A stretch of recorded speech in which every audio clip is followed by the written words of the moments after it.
When Samoans first began coming to the United States in the early 1900s, they were looking for a place to belong. They found home with family, and as those family circles grew, they found it again with their churches. Over time, as Samoans became part of life in America, many found themselves living between two cultures, connected to both, yet not fully at home in either.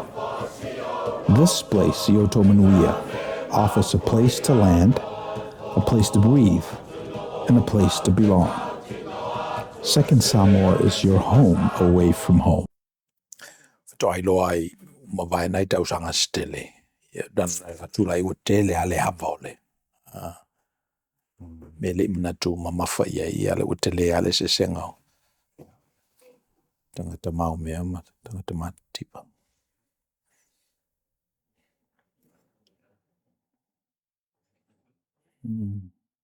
What fasinga malos in nitim? Yo.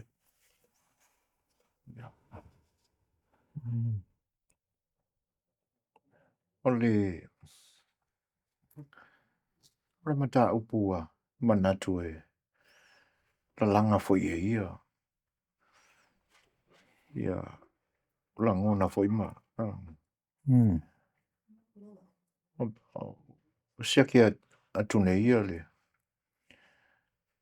Ia tamata upu fo ino le so. Lo ia ile se sengau. Le au maomea. Tangata e olo o le leita mau ainga. Ia matangata fo ia e.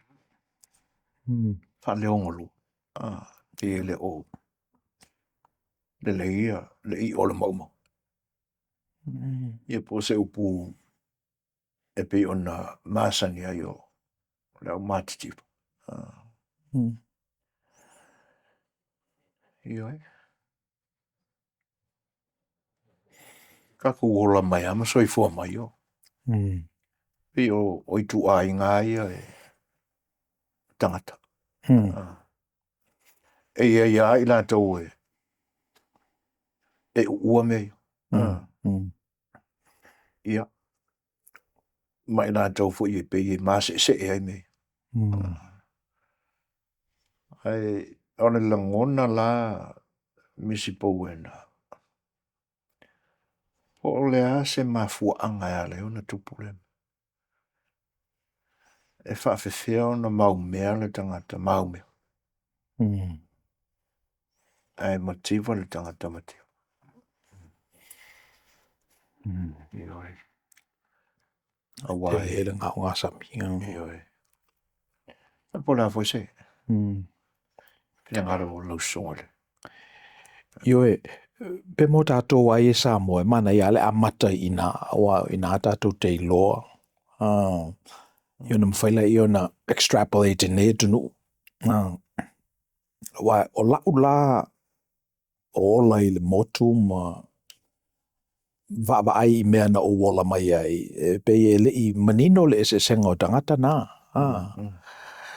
E le i matua mau o loa na wā se isi ainga e matua matitiva na wā le si ainga. E le pese i sawa wala lata ale. Tu ia extremes le na. Ia mela le malmalo ai nei ia le tululunga. Ua te le ale se sengal na. Ua to tele tangata ua pito i lalo. Ua tauleini tangata i lo ngātu tonu. The middle class. Ia ua whaateleina le tamau ainga inai tangata to i titi pito i lunga. O te lo i lola, pe o fisila nai tauna fisili. Po whapeina e ona tupu i lo tātou lau ele tātou te masani ai. Po ua whaateleina le te leo le tamau ainga, le avale i le vao le tangata mativa ma le tangata maomea. Po o ye pe lava le tūlanga o le middle class, a wa le sile na buffer. Na so ai ia tangata i lunga ma tangata i lalo o le middle class. O le middle class la o le tangata i le leila na ngā luenga, le leilo na o ina represent te leo i uni. Ina i oa ne i power ina e le employer i le employee. E le ngata whina ia lato fesota inga vāwala lata ma le echelon na pito I lalo awa o lato mātua o te le tausanga. They're basically on fixed income matitiva. O te maiti ele mo se malo se whaise ngā luenga. Ia manai tangata mamai mo motu. Pe oisi na fesota inga vāwala lata. Na function ele middle class. So pe o le fesili na o le asa o mai tau I dato tunu. Tūlangaro I tangata matitiva ma tangata maomea. Ioi. O lau whatu mua ngā misi e pisa whaingtau no tātou mātau hina nā mea o iti ma talavou. Ia, lau whaisoi fua ma. E pi e mātele al tātou tilo whaile I le wha tūlangana o tangata I te tono le nuu. I ona I tū wha le anga nuu. I le tūla o tamali. Ia, o whalupōru. E pe sa ngai e whapena le ai. O tofi. O tofi. Ai ina ua a ngai mai le matua o le olanga ma. O no mata wana ia o se va ainga le nā te mi. E pe o nā lana avile le wha mua le va ai le tūlanga nā o no tofi. Ai mō le I tūla le mata upule e fia maua I eise mana tūle ne. O le mativa ma le maomea. Tangata maomea. E pe o le nā. E pe langutasia umaia. Ia tangata sa moe le nā te mi pe paukanga sa I se karikongunga va pe ngā ngaonga po o le awa whakasi. Tangata maua tupe. O tangata no nofo I tono whale ia sa kaku ka ua whale ki oaka. Ia. Awa wo toi go through ngai iau notes nga. Ia po lale me o whale ti oata. E le se whale e atoa uma e na o le ti oata. Ia. A pe o lau whaamatala ina o le whale ti oata lea. O le whale pala. Ia o tātou ai pe e pu e mainga se vaenga o le whale papalangi lea. E whaai ngoa I tangata Samoa. Ia se ainga ua whaisa la tō whale papalangi na ona po. Se o le ainga le uwhai angila ko whale ki oka. Ia ona whaamalama vui. O lua. Ia. Ai e pe o tangata na sa iele mātau o lo o I le tūranga whapena o le au maomea, le au maua, o tangata awhakasi. O ngai sa moa vo I ua whaiwhale o loa, le au whaipesingisi, e uia inga kako le ilopo o le ale, le value o lo I hele na ia pesingisi le nā teimi, o kako ave ele, le manatu fua, ka mai e maua mea. Ai, o le vai vaenga la e pe ona e au maia ia, ia le vaenga fo I nei ona po I nei atunu. Ia.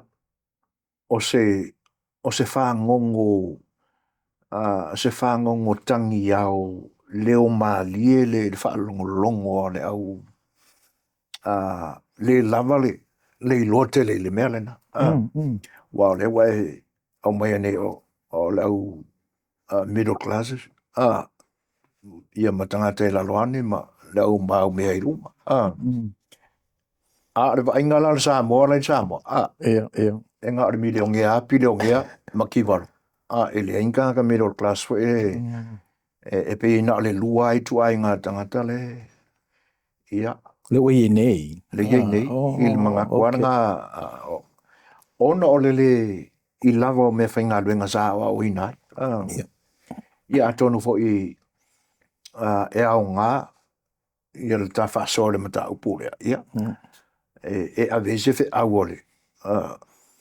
Mo le tūranga le, se I sau mo wha Tele whaamara mamau.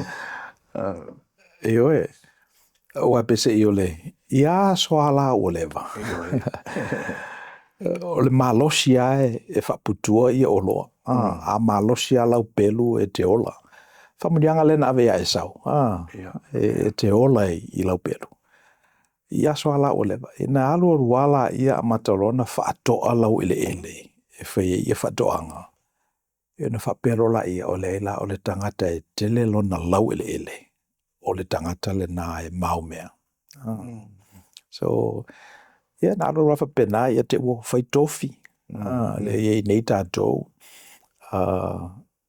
I think ua te lea ia tofi e lau ele ele ai ele o whaopopoina. Lau ele ele ale a Samoa mai ana mua o le ade. E whapea ia. Ia o aru wafo ila suanga o le vatele. Le o whaonga tātou le tupe fuanga ia le te mau ai. So ia le sia o wing o le te mau ai. E pe o le me fatu mai le tupulanga ma le tupulanga. E sau o e na whapopola i o lau whaopopo i le wealth o le ainga. Ia pele ai foi. Ia ai o le sinawing o le te mau ainga e generational. Vale tu lima lalo tu tofi i lo tupulanga. Ia ona matitiva la i o siau whanau, ma whanau alau whanau. Se vanga nā ua break. O le sila mena uwa ai na whaopopo i le trajectory na o lea o ina education. O ina lana mawhai e le tangata sa mativa o na break le curse ina ua o ina. Me whana lea leina polili au tato matua leo ea onga. O mai fo isi ai ngai whafwe wha o ngā latu tamaiti. O le mafuanga nā leo na o walu i a pia o te aonga ai. O nei el mana tolo utamae sidi atua aonga a pia nei loa aonga i tutuila. E pe olona na manatu. So, e alale tā ua le education e ngā waila me ia ma whaiona e skipi mai lesi level. Ia le whalau o mai fo i nei, e se fo i ale fua ina o le tamau ainga i nei, ma information, o le sila nā mea leo ua whaonga ina nei, a tele lava lau information, telefonalo tamau ainga, a tele lau data, ia le ua utu umai masini mea o le utoe utu vai se isi whaonga ai le maso, ua utu ai masini. So e pe o le tu lea tu nā, e pe o lo popolenga, po tupu i Samoa me le tupu i nei o le matitiva ia tangata matitiva le to tele ia ai nofo a ia pito i lunga e le o ia pe a faina foi pe mo foi se manatu alofa i nai tangata ia i lalo e pe mena le olo tupu i nei o te popole pe tupu i Samoa pe le ai ia o le tali lava misile i le fesiri lea. O la tupu. Ia. Mai mawhai voi ona o whaapea. Sa tupu. Ai ia le au pa i le si are tui atu. O tausanga o mawai. Sa ione manatu o tai o le atunu u le natai. E lau ka ngaka o le atunu u i whafwe ngā lulue ai whato anga i atunu i whafwe. A wala ia le ta mau ai ngai e lafo i Samoa. Ia. O se i tūle le i fo. Ai o le whana wana vinga tupu. Ia se wha umatu pea na a watu i tūle le. Ia. Le angai whain mai le mau. O le ainga sa no nofo i si ta mai whale Samoa. Ia po. Ia i nai apa e maua. Whai se whale voi lea wha a lendu pe.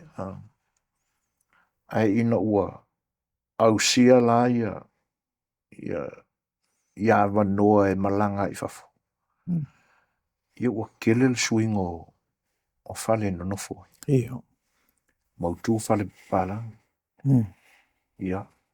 Wala ua kuka vale. Ole mistelio sai tu ole mele. Ole wha ko singo kanga kai o I whafo. Ai wao matua ia tua whale. Tua lawa matua mau. O le whaina, o le taule na o le alu I whafo. Io.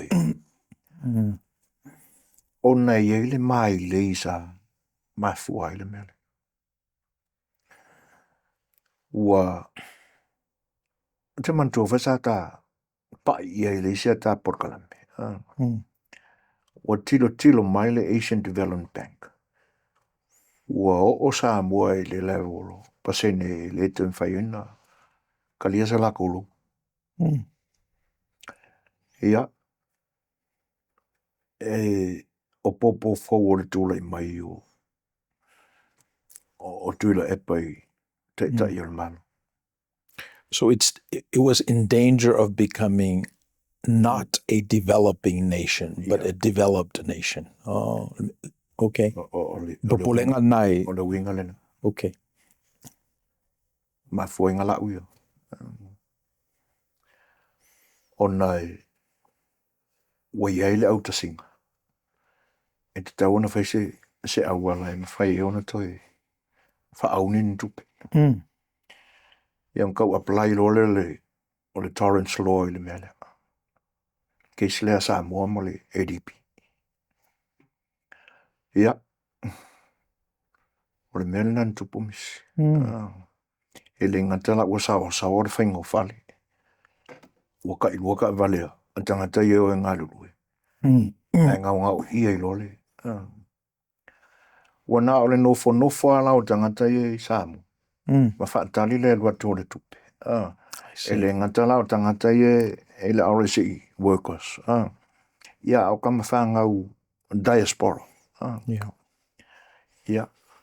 Ai a matarona whaangai o ia fōfuanga nā le malo.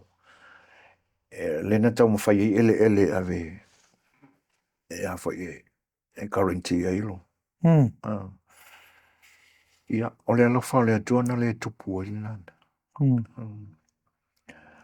Ai, ina ua tūla I mai lana whai ngā malo le pe ona uta ua. Sā ia I le tūlangan. Le anga, ina ua wha alongo atu malo I whafou. Ua kufa le milionga. Sā moa mo ona I tu malo I 5 sutas. Ia, na maua ia mau fo I le ta ape o whaipule, minsta, I usu ngā whono I whafo.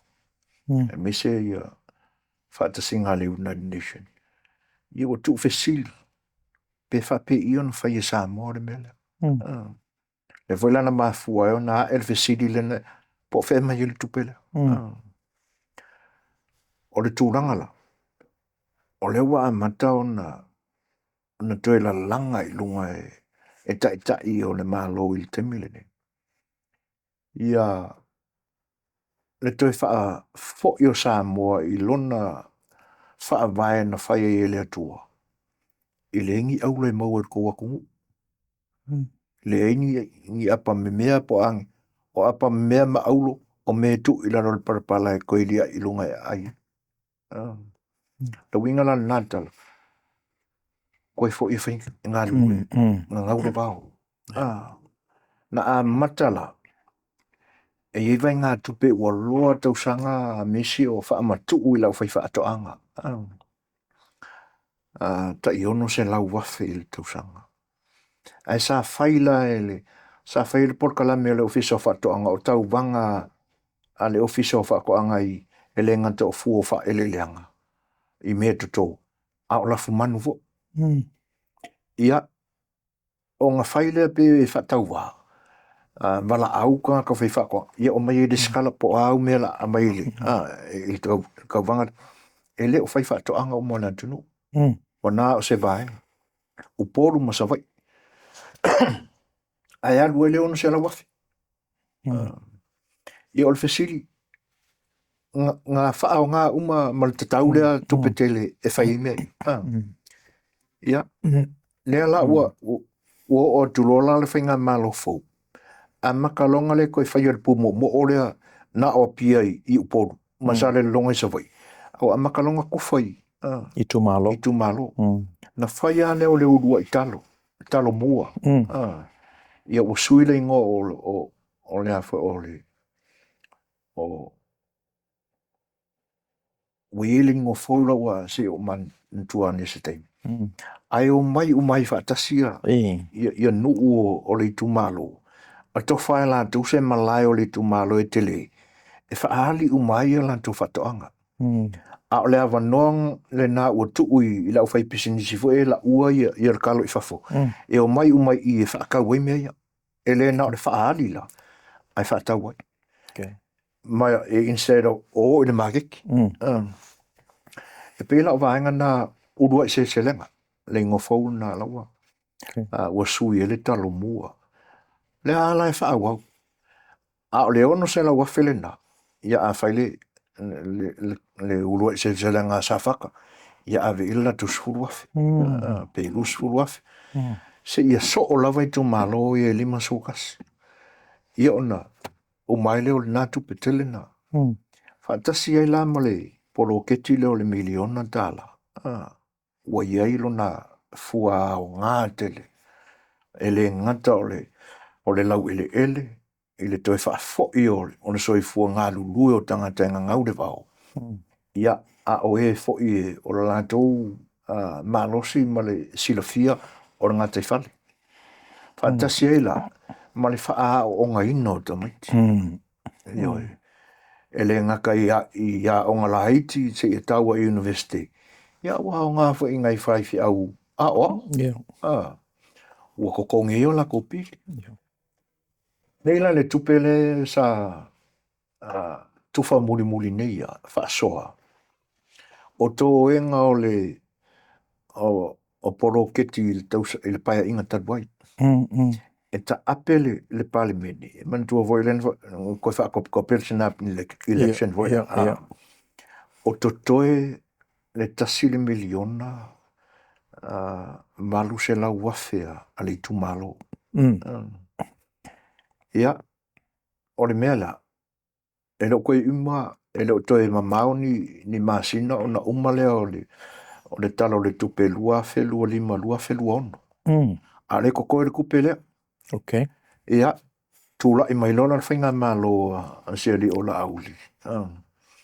O na whailole o lantu fuafuanga. E le leile, le whai o se awala e vave alu e le tupe lea. Manua le umal pili o kale. Ia on whailole o le al porkalame le nā. O le a tufo le tupe. E feso soani e mo le a e o a onga. Se laulima se furu tā la mai le pepe foto a whanau. E kau le kākamakua. O a inga toa tele la. Nga makua ilonganga ala langa ili. Se lauli masfuru. Ia wa umai lale. A tonu o lo tutoeani o langa e kasi ma le 1 milion o kupe le kumalong. Ini tu malola to la aititi. Ia ele tetai uma e fu ele faita wa fa yo le tu malo to aititi. Ia lala o fu ilale le fon fa vai le nai tu malo. Po le se la kopolo ke ki o la fa o mai tu pela. Ai mo i tu malo te tele ala. Ia o lala koe ave ilisi 5 se lau mon tu puafe. E fa o mai le. O le va aila i le mativa ma le mau oa i Samoa. Ia o porkalame i e fuafone i le whainga malo ma sosoani o wai. E ile manatu o le toi ei se a inga e. I wai matitiva. Ia. Ia le mativa I so se mea lava o. Ai, mō le tūranga sa wa ai whaalongoina mai ai sa mō I ona po umawai. A tono le ale to ia. Yeah. E fuala I inisi atunu. O lo ia I tūranga leo le mativa. E a kako fua lai le mativa o lo I Awhelika. Ma tātou I sa mō. Ale lai, ele I o sa mō ko I ngā makiwa. Ia. Awai pi fōringa mai e ala ana. Na le tāngo lima le tangata sa mō ia. Ia ona tūlanga lai pe ona e saunomis. O le lava e lai titila na lulu. Ia po le lulu fo. Ia. O le ale mea la seksele. Hai le va ayala nala e pe ona fisilingia fo. Mōlo tātua tunu. Ia tau tala au ia o se sifo le mea nga. Ia. Na uola mai ai. O sa sae e whainga māloa. Tuila manua ia. Atono o lo atua I elusi la fia. Ai mo lua vai a guala I ia o polo mo sa vai manono ma a polima. Pio tūlanga le nā. Pio tūlanga nā lo ia isi o kakuaku. Yeah. E pe ia principles o le wealth creation. O no winga ia ia tō whamanino o le whaputuputu o metotino. Mea o le sia tō whamanino o le umi o le taimi e whaputuputu ai. A whapela vai le vale tu lima I o tō tupulanga. Ia mai whais tupulanga. Whaso solo I ala ia. A vale tu lima loa ia on te paule I lalo. Ole mena taua ia le o ina education because ole mele na e mawhaiona si I le tūlanga o le tangata. Pe a o ina lo na mawhauwhau, a o ina la na tautala. Ia ma o ina fwoi manatu o wao, o le ngangana o la e o mawhauwhaunga. So e la le winga whapena ole te mau ainga. O manto ina le tala I tāleni. O le tala na whamatala e le li. Me o le malo le atua. E pe o le matai. Ave tāleni. Ia na uona 5, 2, tasi. Ia te lola le ungo le tala. O le tangata le tasi lan tāleni le na whao mai ai. Ina ua le whao ngaina le le. Ave I le tangata e se fulu tāleni. E pe o le fundamental breakle na o le wealth. E pe se I o ina o lo o whaatanga ina ai e le kalesia kirisiano ma le whaatutuanga le atatou. Le sei mai o le tāleni e le o whaonga ina le le le tangata. Ai ave le bito I lunga. Ia I la tōro tele. Ina ia tele a tili e iana mea. E pe o upuna le li. Mela le li o malo le tua whape ina o na whai. Ia struggle lai fu I lava tangata. Ai me se bea whape o ele se I lau tāleni na o le tasi. Sa wale tu ulima I lisi tupulanga na. Ia te saula I le mea. Ia o lai leise mea to wainga. So e tāwala le education. Ai o nai prokalama na ia o swinga o whainga ai tu mawafa vai. O wa o leisi la mea na nei loe le li ilea e tasil tāleni le whaongaina. O mai tau e ia le winga o le matai. Se o vai I lau tū malawanga I whanua. E te whaaputu I mea te le I whaatape pei nai ni mea. Te saufu e sele I mea te le I luluina ai saito. Ona o fefe ai lea. O lo le nālau tāleni. So o le winga o le tala. E pei e whapeina lo e oe o na fesilingia I le matai. Ia e mawhaila o na whaina oe e wat melana. Ai tu pei le matai e wat matai ai o matai. O le li I lea se furutasi nei ana tāleni. I think he's got a moral obligation e whai wha le lei ele damala pito I lalo. E anga le lei I lo no so mativa. Wa ele umi mativa le damalea. Ele tula I melan whanau. A o ina. Wa le whai tau uma le internet. Doso le me ngā dai. Ina whaputuputu lola ia. Tu me pen matai o matai. O tātou wai o le tātou pale whengai, le tātou wā o le tasi tangata I le tangata. E tawana I le hanga lei. Ia pe o le pate atu nai i le mea. O le mea na o mai tauina ina o sau mai tutuila ia pia o te o ngai le Samoan College. No, we loa ina for the very first time le vai no tangata. Tanga i fo no wola o matua na whaiwhau, so pe o matua e pito i lunga. E tā i sua uma i le whioanga. So o tele i loa le leila le se senga o tangata. Aina walu ia pia, o waonga ia pia, no fa tu mau ina, o na fa toa ui loa ai e whavasenga tangata e lo tato watu no. Yeah, o se mele le moa, because had I not gone, o tele expose le mele mo ina pena amataila ministry, pena tangi e yelo loto le matitiva o istangata. He nofo a istangata le bito ilungai. Ia le halai fautu e nail tato ministry. E pe nei e nei. Io e pe o le mātau le nā misi. Tilo fo ilai ina ua a ele manatu i lautua. Fule a inga iaua. O mea sa e maasani ai. Ia. Ai alu i o. Se i utu mai le vaila i o. Hele upu, aranga upu misi o manatua ile. Ina ua e whaamatala le Talofa le nā lutua. A fotu le fuata i Samoa.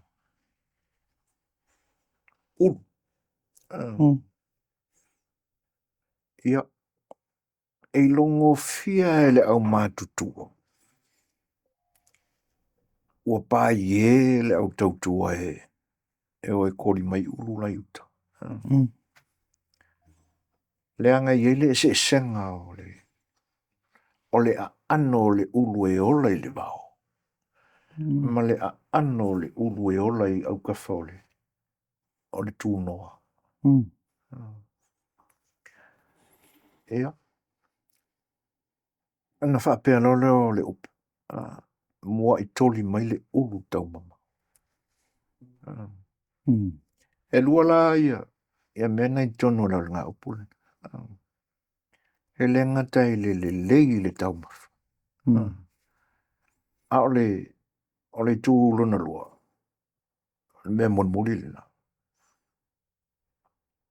Ko uru ie laka laka. O le hai kilo kuia. Ai o mo e kori mai uru ie iuta. Le mamau. I koe o kuia wanga ui. Ia. Ia wa a mola ai uru ia le se mea ai o koe ukau mo le se mea. Wanga ui. Ia. Whale tonu lai. Whale tonu. A peo. Na au wina o e toli mai le uru tau mamau. O le wa ai mamau la si utua. A Manuia. E le ngata na o lou a inga e tau samia i le uru le. Ia. Ai e Manuia lau te lau. A ina fo ila. Wa masalo po. Sfulta se sfulu lua o tau sanga na te impea. Sfultolo. Sfultolo tau sanga na o rese ai. Ai se whautal. O ina na whaamatua ina ai. E le atua. Talu le Talofa le toia ino. E le ngakala o le utunga o le vai. E whaaputu i ate o e kiliva i se aso le lumana. Le awa tupu. Ai e matawina e foi mea le. E pei voi la ona o whaasua atu le. Ier kei mi voi ngā umaka winga ai mea. E pei na o mātaua i tūlanga o tofi. E awe i whaarolonga i am pētā ua. Ai ina ua tāo o maila i le tau whaasi usi unga o le tā. o le vai ina o tagata. Maomea. Whaleongo lua. Matiwa. Ia maua whaasoa atu fo ila le tūlanga o lo i le tātua tunu ina iaso. E wailawa e langa mai le tala na whaamatala i Yesu. Ia o se tala e umatu fo ia tātua wa ngā tupulanga. Ai whaau au pea le lea sona le na. Ia ma le wha moe moe e Manuia i tupulanga. Ioi. O le se furu tasitale. Awa e mana ia la le si mea le ngai pa ingi ia. Ele lau ngai na se pule la aranga. Ta ilo i po i nei misia ki au se lokunga. O le a se va ainga le tama na se furu tasiantane ni. Isi kamale ua unga piua ma se kari. Pesa iesa na ngā luenga na whai. Ia. Mo le tala ia le se mea.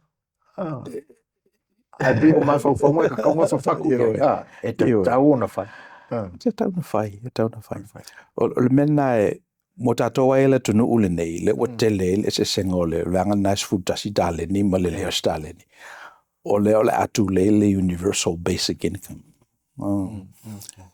O se income e maua o e le ona o sau ngā ruenga na whai po ni tū lāna e ngā lue ai maua o ona o oiri citizen o Amerika. Universal basic income. Ai elmana there's enough to go around in whaiona universal premium income. Ele ngata le level o i nei ia le Medi-Cal ma le General Relief. Ia mpefansi si i lunga. So le sina me e mana ele malo Amerika. E pese i ele o tā maula tau le tele mea. E fitu na ia e tu samal fasi no ngā le nganga pa ia. Ia mala tātou tu ufoi awa tātou ie nei. E tau na whaisa tātou tala i o ia dani mala tātou vaenga. Ne ia whautu e nai fwoi ne manatu awa ele ni a ngelu tangata. E fwoi lawa o lato la fwoi a fwoi le atoa. Alamitos sunga ma siana whanau. Io e. Ai le tātou te nofo se o fwoi o tātou taimi. Le whai nei palota ia uni. Io na whaila i o le general election ia November. Ia almanatu le Filipi ia le Congress. Lau tala e tau whaimisi. Ia, se sauno ia. Ina ua e sauno whalai tūlanga o lo ta otoa ia. Ia le nei mālo i nei ona po. E isi au nei pana e sa au rei lopo whewhai ngarmengai. Te leo kai miu ke le vai. Ia. E se vangana le weekend. Ini nā ia suto anai. O kai mila ia tu ua toa ia tātou lotu.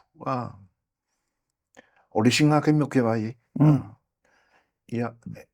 O te savane atu de whale ia lai fuia na lao. Ai, o te ia la na nafi. O la koe siaki a le mele. Ai wala uman. O whakaia le o waia oi i se aso. Ia. Ai whamai, ia. O wawe voinga unga rue. O ke leilo a po whetenga rue. Ai whamai la se li o ie whenga ruenga le officer o le FBI. Ia le. Ioi. Whako. Alo inga o le FBI. Whamai le ai. Ele o se FBI. O sa leo leo. Ai nei il whala vlavin tupu ia te ia.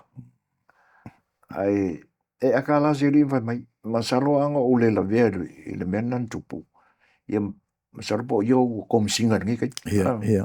Ai ona o le whaamaoni ma le leo o lana ngā ioi ngā lue. O ke ia o wala winga ia ngā lue tono le official of the. Ia. E masangi o vai au. Ai se o vai au. Ma ia lango ke vai mai ia o tono lo fale. Fa kai wa. Whatever au mai ma. Ia. Mai o le o fa longo longo lo kana ngoe. Sa fa pe au e o ska kam ka kia o. Fa longo o sa mo. Ia no popole ia. Sa o le fia vo inga o luong ngofo mai. Au umia lua ele ia ni lua winga vo e pe o. Karo fai. E lo mātou tangata whatu whalwela. Me o le kele o li poki e wakui o I kanka sa moie. O whatu ia, e le tutusa o masa. Halu winga la misi o wha umi la utala. O whasile mai ngai, ua e siksen. Ia, o whai aku, ia, e le vā o le mele. Mai oi se whafkai. O whatu o lani mo e whasile mai. Mai se i le mele kauku. O le e pe kauku le mai e tani. Ua umar ki poki. O ka ngaka le siksen. A pe o le la nga ima o whaunga o le li e whapalota tangata le citizen. Mai ia, ua o le manatua le ngo o le isi senator. Mai o le senkoa nga so koe la kua koe kirikiro. O la voi lai afungira. Ia, mai e whita nope o whakea. O kisau nge le fiafi. Mai ia kako kangoa. O la lai ku lei el senton na ma Elon Musk. Mai ua maasai nge lau vai ia. Le lau auro le ma Elon. Solo Elon I ku lei mene mele. E po oi vai e la lata tele oi tūlanga e po e whafonga na mea kam whai I president. Ia, o tele ia. O la wau me whengaru o le tuli o le tupe. E pe o le mea nā o te whisili po o whea o whaasili ai le tupe le tunu ule nei, company, cities. Po o whea fo le mea o toso mai e lātou le tupe awa o le tupe ai o le mea tangata o lātou nā e po u I le mamafa o le avenga. So tangata la venga lue. O lātou nā ana le tupe. Ia toso mali e ala le malo ma company e hala ia lātou la fonga, tariffs, taxes, fees. Ia ma le tau le kesile e alua I lunga. Ia ma le mele e tau le tātou inflation, which is basically a hidden tax. E o sotu I lau tāla la nei ua pa ule, le tau nei lo tau sanga o mawai. So te muri ala I mea nā. A whapea la o lo ia Elon. E o lo nā whatufunga ina, o le whatele ina o ana biliona ma ana biliona. At the expense o na tōlua, o lana whanau, o lana community. And I think if a penafo I le tele o istangata maomea. So e tawalana tātou I loa mena. And number 2, make sure ele a whaina tātou e lātou prokalama. Ioi. Ia e pe ua o maua whaina I whaalumanga I whasoa. Toftai. Ele se senga o le soifua o tangata e fua I tāle ni zao lātou lului. Ia mani manatula. O le a Manuia ia nisi le ta whasoa. Ia, po ia ini tō e ngai la wola. Ele whaiva. Ele whaiva. Thank you for spending time with us. If you found this content helpful, please like the video, share it with others, and subscribe to the channel so we can continue bringing these insights directly to you. Yo Manuia.